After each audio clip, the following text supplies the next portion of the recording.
Welcome to Johntech digital platform. Johntech के digital platform में आपका स्वागत है। प्रीवियस क्लास में जो अपने टॉपिक पढ़ा था वो पढ़ा था open circuit test and short circuit test of transformer. आज जो अपना टॉपिक रहेगा वो आपका रिलेटेड होगा losses and efficiency of transformer.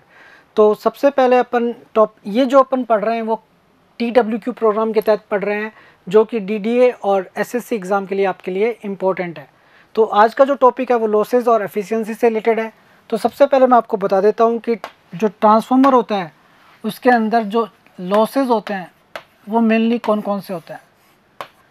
जैसे आपका DC मशीन में अपन ने देखा था कि लॉसेस दो तरह के मेनली होते हैं। एक तो आपके होते हैं कोर लॉसेस। कोर लॉसेस का दूसरा नाम आपका क्या था? Iron losses. यानी इसी क्षति को, कौन सी क्षति होती है? लोह क्षति, इसे बोलते हैं लोह क्षति। अब दूसरे जो लॉसेस होते हैं वो कौन से होते हैं आपके? Copper losses.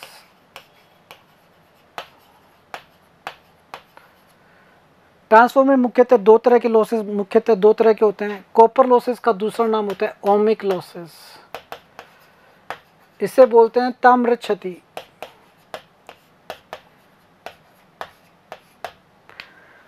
अब जो कोर लॉसेस होते हैं ये भी दो तरह के होते हैं।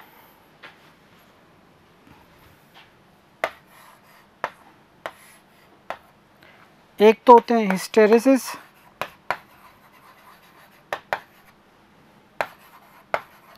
लॉसेस और दूसरा होता है eddy current losses.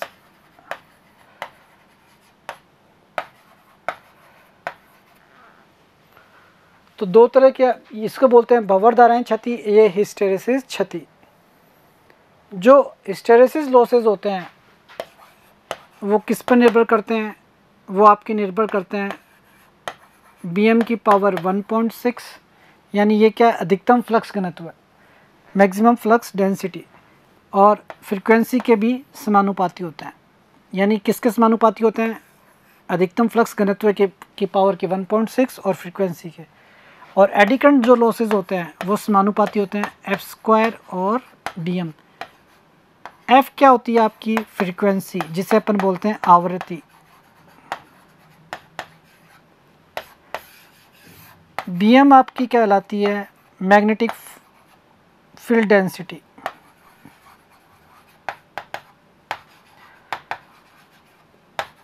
Magnetic field density, ये दो मुख्य तरह के अपन पढ़ते हैं। क्वेश्चन पूछा जाता है कि हिस्टेरेसिस लॉसेस का फ्रीक्वेंसी से क्या प्रभाव पड़ेगा, तो और क्वेश्चन पूछा जाता है एडी करंट लॉसेस का फ्रीक्वेंसी से क्या प्रभाव पड़ेगा। यदि आपके ये जो BM जो होता है वो किसके समानुपाती होता है? φm के। φm क्या होता है? Maximum flux.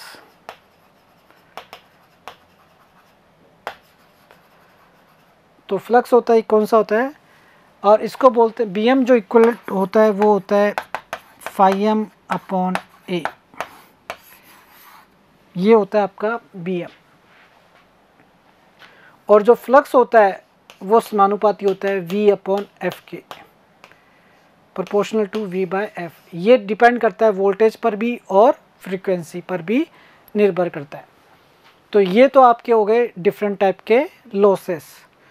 अब क्वेश्चन क्या आता है इन दोनों से? यदि क्या किया जाए वोल्टेज और फ्रीक्वेंसी का अनुपात, वोल्टेज और क्वेश्चन क्या आएगा? यदि वोल्टेज और फ्रीक्वेंसी का अनुपात स्थिर रखते हुए, वोल्टेज और फ्रीक्वेंसी का अनुपात स्थिर रखते हुए आवृत्ति का मान बढ़ाया जाए, तो फर्स्ट क्वेश्चन ये आएगा। इसमें आपको याद रखना है V/F को कांस्टेंट रखते हुए, इसको नियत रखते हुए F का मान यदि बढ़ाया जाएगा, यानी फ्रीक्वेंसी यदि बढ़ाई जाएगी, तो हिस्टेरेसिस लॉस जो होंगे वो फ्रीक्वेंसी के समानुपाती होंगे। V/F कांस्टेंट का मतलब आपका φm क्या है? कांस्टेंट है। φm का नियत होने का मतलब BM भी क्या है? कांस्टेंट है। तो eddy current hysteresis losses frequency के समानुपाती होंगे, और जो आपके एडी करंट लॉसेस हैं वो फ्रीक्वेंसी के स्क्वायर। यानी आवृत्ति बढ़ेगी तो हिस्टेरेसिस लॉस भी बढ़ जाएंगे और एडी करंट लॉसेस भी बढ़ जाएंगे, याद रखना है। आवर्ती आप V/F को नियत रखते हुए फ्रीक्वेंसी को बढ़ाया जाए तो आपके हिस्टैरिसीस लॉस भी बढ़ जाएंगे और एडी करंट लॉसेस भी बढ़ जाएंगे। इसमें आपका जो φm है वो क्या रहेगा, नियत रहेगा, और Bm भी क्या रहेगा, नियत रहेगा। तो फर्स्ट केस से क्वेश्चन आपके ये पूछा जाता है, केस फर्स्ट। सेकंड केस का क्वेश्चन क्या आता है, केस सेकंड। अब वोल्टेज में, वोल्टेज कैसा है, कांस्टेंट है, सिर्फ वोल्टेज कांस्टेंट है और आवर्ती को क्या किया जा रहा है, बढ़ाया जा रहा है। तो वोल्टेज को नियत रखते हुए आवर्ती को बढ़ाया जाए, वोल्टेज को नियत रखते हुए आवर्ती को बढ़ाया जाए तो बताना है हिस्टैरिसीस लॉस पर और एडी करंट लॉस पर क्या प्रभाव पड़ेगा। पहला क्वेश्चन क्या था, V/F को नियत रखते हुए F को बढ़ाया जाए तो आपके हिस्टैरिसीस लॉस और एडी करंट लॉस पर क्या प्रभाव पड़ेगा। दूसरा क्वेश्चन क्या है, वोल्टेज को नियत रखते हुए फ्रीक्वेंसी को बढ़ाया जाए तो हिस्टैरिसीस लॉस और एडी करंट लॉसेस पर क्या प्रभाव पड़ेगा। अब देखना है कि जो हिस्टैरिसीस लॉस होता है वो किसके समानुपाती होता है, Bm की पावर 1.6 इंटू F। इसको मैं क्या लिख सकता हूँ, Bm को क्या लिख सकता हूँ, V/F। तो V/F की पावर 1.6 इंटू F, और इसको अपन लिख सकते हैं V की पावर 1.6 और F की पावर 0.6। यदि आवर्ती बढ़ेगी तो हिस्टैरिसीस लॉस क्या हो जाएंगे, कम हो जाएंगे। तो इसमें क्या होगा, हिस्टैरिसीस लॉस क्या हो जाएंगे, कम हो जाएंगे। वोल्टेज नियत है और फ्रीक्वेंसी बढ़ रही है तो हिस्टैरिसीस लॉस आपके क्या हो रहे हैं, कम हो रहे हैं। एडी करंट लॉस पर क्या प्रभाव पड़ेगा, वो होता है Bm² F²। Bm की जगह क्या लिख दो, V/F का whole square F²। F² cancel out हो जाएगा तो क्या बचेगा, V²। तो ये क्या रहेंगे, नियत कांस्टेंट रहेंगे। एडी करंट लॉस पर कोई भी प्रभाव नहीं पड़ेगा। तो ये क्वेश्चन आ गया तो आपको देना है कि हिस्टैरिसीस लॉस तो क्या हो जाएंगे, आपके फ्रीक्वेंसी बढ़ाने पर कम हो जाएंगे, लेकिन एडी करंट लॉसेस क्या रहेंगे, कांस्टेंट रहेंगे, उस पर कोई भी प्रभाव नहीं पड़ेगा। तो दूसरा क्वेश्चन आपका याद रखना है, ये आपको याद रखना है। केस फर्स्ट के अंदर आपने देखा था फ्रीक्वेंसी बढ़ाने पर दोनों ही लॉसेस क्या बढ़ रहे थे, एडी करंट और हिस्टैरिसीस दोनों ही लॉसेस क्या हो रहे थे, बढ़ रहे थे। ये आपका फर्स्ट क्वेश्चन। सेकंड क्वेश्चन क्या है, वोल्टेज को नियत रखते हुए आवर्ती के मान को बढ़ाया जाए तो हिस्टैरिसीस लॉस कम हो जाएंगे और एडी करंट लॉसेस क्या रहेंगे, नियत रहेंगे। थर्ड केस क्या आता है, अब आपकी क्या है, फ्रीक्वेंसी कांस्टेंट है और वोल्टेज के मान को आप क्या कर रहे हो, परिवर्तित कर रहे हो। वोल्टेज को क्या कर रहे हो, परिवर्तित कर रहे हो। तो वोल्टेज के साथ क्या रिलेशन होता है, वोल्टेज को आपने बढ़ाया या कम किया, बढ़ाने पर क्या होगा, हिस्टैरिसीस लॉसेस जो होंगे देखो वो क्या होंगे, V की पावर 1.6 और F की पावर 0.6 ये होते हैं। और आपकी फ्रीक्वेंसी क्या नियत है, तो V बढ़ाओगे तो आपके हिस्टैरिसीस लॉसेस क्या हो जाएंगे, बढ़ जाएंगे। एडी करंट लॉसेस पर देखते हैं अभी, वो क्या होते हैं, V² F² up into F², ये आपस में कैंसिल आउट तो क्या बचेगा, V²। तो एडी करंट लॉसेस भी क्या हो जाएंगे, बढ़ जाएंगे। आवर्ती यानी कि फ्रीक्वेंसी को नियत रखते हुए वोल्टेज के मान को बढ़ाने से आपके हिस्टैरिसीस और एडी करंट लॉसेस दोनों ही क्या हो जाएंगे, बढ़ जाएंगे। तो ये आपका थर्ड केस आ गया, थर्ड क्वेश्चन। तो ये 3 क्वेश्चन इससे पूछे जाते हैं एग्जाम पॉइंट ऑफ व्यू से, जो कि आपके इम्पोर्टेंट है। और आपको इसमें ये भी याद रखना है कि जो ये कोर लॉसेस होते हैं ये लोड के साथ परिवर्तित नहीं होते, लोड के साथ परिवर्तित नहीं होते, ये वोल्टेज पे डिपेंड करते हैं, ये वोल्टेज पर निर्भर करते हैं। तो ये सारे इंपॉर्टेंट पॉइंट है किसके, कोर लॉसेस के। कॉपर लॉसेस क्या होते हैं, ये लोड के साथ, लोड पर निर्भर करते हैं, ये लोड पर निर्भर करते हैं। लोड ज़्यादा होगा तो कॉपर लॉसेस भी क्या होगा, ज़्यादा होगा। लोड कम होगा तो कॉपर लॉसेस भी कम होंगे। इस लॉसेस को I²R लॉसेस भी अपन कहते हैं। तो ये आपके कौन से लॉसेस हो जाएंगे, कॉपर लॉसेस। तो इसको डिटेल में एक बार देख लेते हैं। सबसे पहले अपन ने क्या देखा था, आयरन लॉस। आयरन लॉस दो तरह के होते हैं, एक तो होता है हिस्टेरेसिस लॉस और एक होता है एडी करंट लॉस। ये जो आपके हिस्टेरेसिस लॉस थे वो आपने देखा था पीएच इज इक्वल टू क्या था, बीएम की power 1.6 into F into V क्या होता है, वॉल्यूम। इसमें जो वी आए वो क्या चीज़ है, वॉल्यूम, आयतन। और इसका रिलेशन मैंने आपको बता दिया कि हिस्टेरेसिस लॉस जो होते हैं वो किन किन पैरामीटर पर निर्भर करते हैं। वो निर्भर करते हैं आपके बीएम मैक्स पर, यानी कि आपके चुंबकीय फ्लक्स घनत्व पर। दूसरा पर निर्भर करते हैं फ्रीक्वेंसी पर, और एक निर्भर करते हैं आयतन पर, यानी आयतन बढ़ेगा तो हिस्टेरेसिस लॉस भी बढ़ जाएगा। और दूसरे जो लॉसेस होते हैं वो कौन से होते हैं, eddy current losses. Eddy current जो लॉसेस होते हैं ये भी मैंने आपको बता दिया। एडी करंट लॉसेस होने का जो मेन कारण होता है वो क्या होता है कि जो फ्लक्स होता है वो कैसा होता है, परिवर्तित होता है, यानी कि चेंजेबल होता है। चेंजेबल होने की वजह से क्या होगा, कोर के अंदर आपका भंवर धाराएं क्षति होगी, जिसे बोलते हैं eddy current losses. Eddy current losses जो होते हैं वो किस पर निर्भर करते हैं, आपके B square, B M square, ये मैंने आपको बता दिया है, एफ स्क्वायर, टी क्या है, थिकनेस। थिकनेस जितनी कम होगी, यानी उसकी मोटाई, जो कोर की मोटाई, जो पतली पतली शीट अपन कोर की लेते हैं, इसकी मोटाई जितनी कम होगी ये लॉसेस उतनी क्या होंगे, कम होंगे। और वॉल्यूम पर भी निर्भर करते हैं, वॉल्यूम मतलब उसके आयतन पर भी निर्भर करते हैं। तो ये किसका पूरा कंप्लीट फॉर्मूला किसका हो गया, एडी करंट लॉसेस का। अब दोनों लॉसेस को आपको क्या करना है, कम करना है। तो कम करने के लिए अपन क्या करते हैं, यानी कि अपन कोल्ड रोल्ड ग्रेन ओरिएंटेड, ये याद रखना है। हिस्टेरेसिस लॉस को कम करने के लिए अपन कौन सा मटेरियल यूज करते हैं, cold rolled grain oriented silicon steel.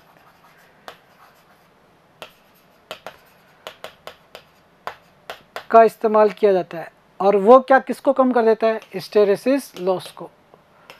तो हिस्टेरेसिस लॉस को कम करने के लिए अपन cold rolled grain oriented silicon steel का इस्तेमाल करते हैं। और साथ में एडी करंट लॉस को कम करने के लिए, यानी भंवर धाराएं क्षति को कम करने के लिए अपन पतली पतली शीट लेते हैं। और वो पतली शीट की जो मोटाई होती है वो कितनी होती है, 0.35 mm। कितनी फ्रीक्वेंसी के लिए, जब मैं 50 हर्ट्ज़ पर किसी ट्रांसफार्मर को ऑपरेट कर रहा हूँ। तो 50 हर्ट्ज़ पे मैं यदि किसी ट्रांसफार्मर को ऑपरेट कर रहा हूँ तो उसमें जो पतली अपन लेमिनेटेड थिन शीट का इस्तेमाल करते हैं। तो एडी करंट लॉसेस को कम करने के लिए अपन क्या करते हैं, लेमिनेटेड थिन शीट का इस्तेमाल करते हैं। और इसकी सहायता से कौन से लॉसेस कम हो जाते हैं, एडी करंट लॉसेस क्या हो जाते हैं, कम हो जाते हैं। और उन शीट की जो मोटाई होती है वो 0.35 mm होनी चाहिए यदि आप किसी ट्रांसफार्मर को 50 हर्ट्ज़ की फ्रीक्वेंसी पर ऑपरेट कर रहे हो। फिर इसके अंदर देखते हैं कि ट्रांसफार्मर की जो दक्षता होती है, यानी कि जो एफिशिएंसी होती है, उसका फॉर्मूला क्या होगा। तो ट्रांसफार्मर की जो एफिशिएंसी होती है वो कौन सी होती है, output power upon output power plus losses. ये आपकी क्या होती है, ट्रांसफार्मर की दक्षता होती है। आउटपुट जो पावर होती है और output power plus losses. Losses कौन कौन से होते हैं, मेनली कॉपर लॉसेस होते हैं और एक एडी करंट लॉसेस होते हैं। एक तो होता है और एडी करंट लॉसेस और एक होता है हिस्टेरेसिस लॉस। इन दोनों लॉसेस को कंबाइन कर दोगे तो कौन से लॉसेस आते हैं, आयरन लॉसेस। तो लॉसेस के अंदर पहला जो लॉसेस था वो कौन सा था, आयरन लॉसेस।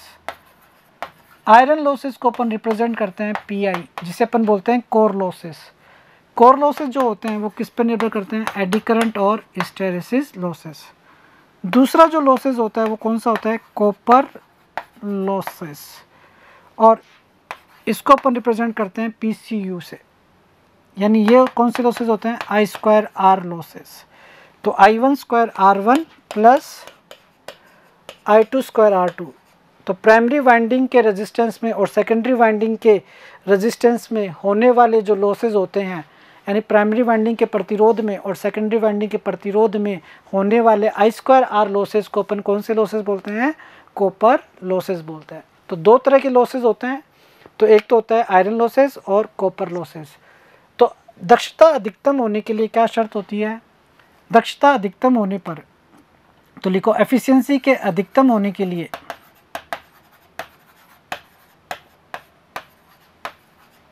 एफिशिएंसी के अधिकतम होने के लिए आपके आयरन लॉसेस और कॉपर लॉसेस दोनों क्या होने चाहिए? समान होने चाहिए। इस लॉसेस को बोलते हैं कांस्टेंट लॉसेस और इस लॉसेस को बोलते हैं वेरिएबल लॉसेस। क्योंकि ये लोड के साथ परिवर्तित होते हैं और ये लोड के साथ परिवर्तित नहीं होते हैं। तो दक्षता अधिकतम होने के लिए आयरन लॉसेस और कॉपर लॉसेस समान होने चाहिए। इसका मतलब कांस्टेंट लॉसेस और वेरिएबल लॉसेस दोनों क्या होने चाहिए? समान। जब ये दोनों समान होते हैं उस समय आपकी दक्षता क्या होती है? अधिकतम होती है। और पावर ट्रांसफार्मर की जो दक्षता होती है वो कितनी होती है? एक आपका होता है पावर ट्रांसफार्मर।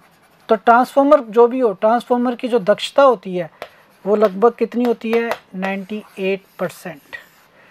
ट्रांसफार्मर की दक्षता अधिक होती है, यानी कि उसकी जो एफिशिएंसी होती है वो क्या होती है? अधिक होती है। अधिक होने का रीज़न क्या होता है? क्योंकि इसमें ये एक स्टैटिक डिवाइस है, इसमें कोई भी रोटेटिंग पार्ट यानी घूर्णन वाला पार्ट नहीं होता है, इसलिए इसकी दक्षता क्या होती है? अधिक होती है। और इसकी दक्षता कितनी होती है? 98% के अराउंड होती है। अब कितने लोड पर दक्षता अधिकतम होती है? जो आपके दो तरह के ट्रांसफार्मर होते हैं, एक तो होता है पावर ट्रांसफार्मर और दूसरा आपका होता है डिस्ट्रीब्यूशन ट्रांसफार्मर।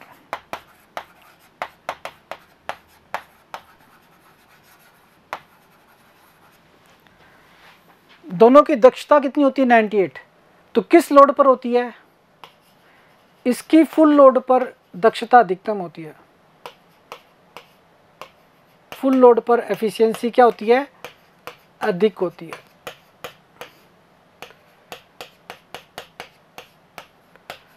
और इसकी जो दक्षता होती है वो 60 to 70% लोड पर, 60 to 70% ऑफ फुल लोड,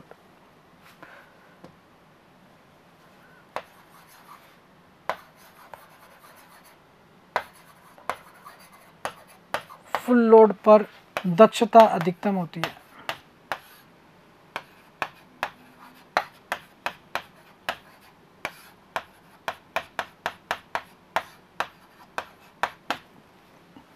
इसकी तो फुल लोड पर दक्षता अधिकतम होती है पावर ट्रांसफार्मर की, जबकि डिस्ट्रीब्यूशन ट्रांसफार्मर की जो दक्षता होती है वो 60 से लेकर 70% लोड पर क्या होती है? फुल लोड का, यानी फुल लोड मान लो आपका 100 एम्पियर है तो 70 एम्पियर पर इसकी दक्षता, यानी 60 एम्पियर पर इसकी दक्षता क्या होगी? अधिकतम होगी। और मान लो फुल लोड 100 एम्पियर है तो इसकी 100 एम्पियर पर इसकी दक्षता क्या होगी? अधिकतम होगी। तो दोनों ट्रांसफार्मर की दक्षता क्या होती है? अलग अलग लोड पर क्या होती है? अधिकतम होती है। दूसरा इसमें याद रखना है कि जो ये जो ट्रांसफार्मर होते हैं उनकी जो दक्षता होती है वो क्या होती है? अधिक होती है। वो लगभग कितनी होती है? 98% के अराउंड होती है। यानी दक्षता ट्रांसफार्मर की क्या होती है? अधिक होती है। इसके लिए जो डिस्ट्रीब्यूशन ट्रांसफार्मर के लिए जो एफिशिएंसी निकालते हैं वो कौन सी एफिशिएंसी निकालते हैं? All day efficiency. इसके लिए एफिशिएंसी का अलग फार्मूला यूज़ किया जाता है जिसे अपन बोलते हैं ऑल डे। इसमें 24 आवर के लिए एफिशिएंसी निकाली जाती है। कितने आवर के लिए? 24 घंटे के लिए अपन क्या निकालते हैं? लॉसेस को निकालते हैं। तो 24 घंटे के लिए अपन कॉपर लॉस और आयरन लॉसेस को निकालते हैं। फिर उसके बाद क्या किया जाता है? और उसके लिए आउटपुट पावर निकाली जाती है 24 घंटे के लिए। फिर उसके बाद उसकी एफिशिएंसी यानी उसकी दक्षता ज्ञात की जाती है। कौन सा ट्रांसफार्मर? डिस्ट्रीब्यूशन ट्रांसफार्मर के लिए। तो ये आपका पार्ट हो गया थ्योरेटिकल, किसके लिए? लॉसेस एंड एफिशिएंसी के लिए। अब अपन क्वेश्चन करते हैं, power transformer are design to have maximum efficiency. Transformer जो डिज़ाइन किया जाता है तो इसकी मैक्सिमम एफिशिएंसी कब होती है? मैंने बताया कि पावर ट्रांसफार्मर की जो मैक्सिमम एफिशिएंसी होती है वो कब होती है? फुल लोड पर। यदि ये क्वेश्चन आपका डिस्ट्रीब्यूशन ट्रांसफार्मर का पूछता तो आपका आंसर क्या हो जाता? तो 60% लोड पर तो ये कौन सा ट्रांसफार्मर होता है? Distribution transformer. तो ये दिए क्वेश्चन डिस्ट्रीब्यूशन ट्रांसफार्मर का होता तो आंसर क्या होता है? 60% लोड। लेकिन ये क्वेश्चन पावर ट्रांसफार्मर का है तो इसलिए इसका आंसर क्या होगा? Full load. नेक्स्ट क्वेश्चन देखते हैं। The efficiency of transformer is maximum when. Efficiency कब अधिकतम होती है? जब आपका आयरन लॉसेस और कॉपर लॉसेस दोनों क्या हो जाए? सेम हो जाए। उस समय जो दक्षता होती है वो क्या होती है? अधिकतम होती है। तो iron loss equal to copper loss.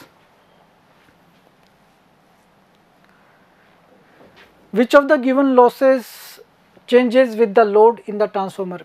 दिए गए नुकसान में से कौन सा ट्रांसफार्मर में लोड के साथ बदलता है? तो लोड के साथ कौन से लॉसेस बदलते हैं? आयरन लॉसेस और कोर लॉसेस दोनों सेम होते हैं। तो ये कैसे लॉसेस होते हैं? Constant losses. और ये कैसा होता है? वेरिएबल। तो लोड के साथ कौन बदलता है? Copper losses. Efficiency of power transformer is near to the. Power transformer की एफिशिएंसी कितनी होती है? मैंने बताया था 98%। तो जो पावर ट्रांसफार्मर होता है उसकी जो दक्षता होती है वो कितनी होती है? 98%। अब ये जो क्वेश्चन है वो क्या? Transformer having maximum efficiency. ये जो ट्रांसफार्मर है उसकी एफिशिएंसी कितने लोड पर मैक्सिमम है? 75% लोड पर। यानी कि लोड कितना है? 75% है। तो मान लो आपका जो टोटल फुल लोड है, अपन ये मान लेते हैं कि फुल लोड कितना है? 100 है। फुल लोड कितना है? 100 का है। लेकिन आपने लोड कितना लोड किस लोड पर मैक्सिमम है? 75% लोड पर क्या है? आपकी दक्षता अधिकतम है। तो आपके जो करंट की वैल्यू है वो आपने कितनी कर दी? पहले जो करंट की वैल्यू थी वो कितनी थी? 100 एम्पियर। अब आपने करंट की वैल्यू कितनी कर दी? 75 एम्पियर। ठीक है। अब बताओ कि जो आपके जो कॉपर लॉसेज होंगे और अधिकतम दक्षता वाले ट्रांसफार्मर में लो की हानि और पूर्ण बार तांबे की हानि का अनुपात क्या होगा? तो आपके पास दो लॉसेज होते हैं, एक तो आयरन लॉसेज होता है और एक होता है कॉपर लॉसेस। कॉपर लॉसेज में भी क्या होता है? एक तो होता है full load copper losses, full load copper losses. एक होता है एक्स लोड कॉपर लॉसेस, यानी X% load copper losses. Full load का मतलब X का मान कितना है? 100%, यानी 100% लोड पर कॉपर लॉसेस। और एक 75, या इसमें क्या है? X का मान क्या हो गया? 75% पर कॉपर लॉसेस। तो इसको जो लिखते हैं, ये जो कॉपर लॉसेस होते हैं इससे बोलते हैं PCUFL, यानी फुल लोड कॉपर लॉसेस। और इसे बोलेंगे PCUX, यानी X% लोड पर कॉपर लॉसेस। अब इन दोनों लॉसेस का आपस में रिलेशन क्या होता है? जो फुल लोड कॉपर लॉसेस होते हैं, यानी फुल लोड कॉपर लॉसेस और कॉपर लॉसेस जो X% लोड पे होते हैं, उनमें रिलेशन क्या होता है? वो X² of full load copper losses, ये इसका एक रिलेशन होता है। X% लोड पर जो कॉपर लॉसेज होते हैं, यानी X% लोड पर जो कॉपर लॉसेज होंगे, इसका मतलब क्या है? X% लोड पर कॉपर लॉसेस। और ये PCUFL क्या है? फुल लोड कॉपर लॉसेस, यानी फुल लोड पर कॉपर लॉसेस। यानी X% लोड पर जो लॉसेज होते हैं वो X² ऑफ PCUFL होता है। अब जब मेरे को करना क्या है? आयरन लॉसेस को कॉपर लॉस के बराबर करना है और PCUX के क्या कर दो? बराबर कर दो। अब PCUX किसके बराबर है? X² of PCUFL। आपसे पूछा क्या है? आपसे पूछा है ratio of iron loss and full load copper loss. आपसे पूछा है PI अपॉन PCUFL, और वो किसके बराबर होगा? X² के। X आपका कितना है? 75%। क्वेश्चन में आपको दे रखा है X कितना दे रखा है? 75%। यानी X का मान कितना आ गया आपका?